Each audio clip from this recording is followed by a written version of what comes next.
Eventually, Vince was going to have to face the demons of Toronto. I want to say I rode the bus that he was on going to the arena that night. I think he wore a Dr. J throwback Nets jersey.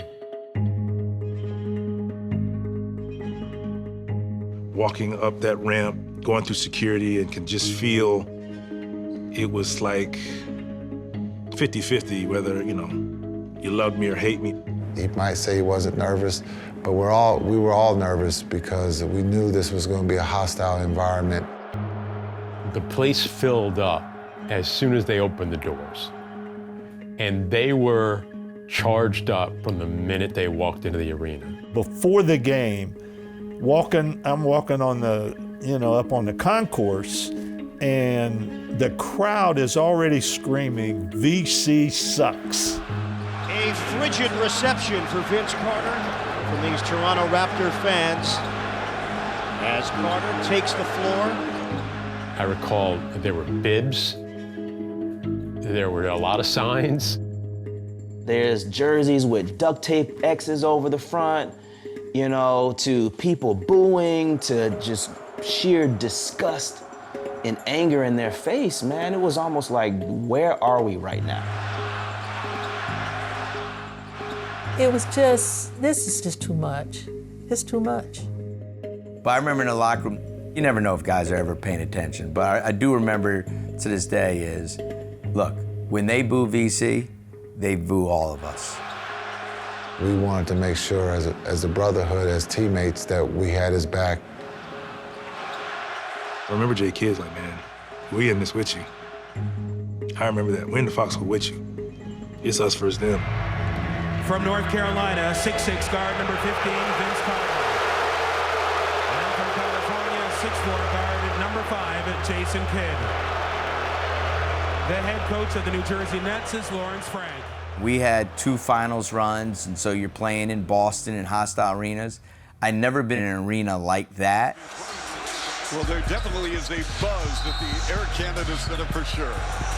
And that's an understatement. Not just an arena against you, a country rooting against you. This is a man who used to walk on air here in Canada. My gut feeling was, this is too much. It's too much for any player to overcome. And he knows he's going to hear boos every time he does touch it. I wanted to make my first shot I wanted that to be a 10-pointer. That's how bad I wanted that shot. They show double team. Carter will shoot anyway and missed it badly. He got off to a real bad start in the game, and he could, he was missing shots. I'm sure he was a little bit nervous. Carter, stutter step, fade away, rims out.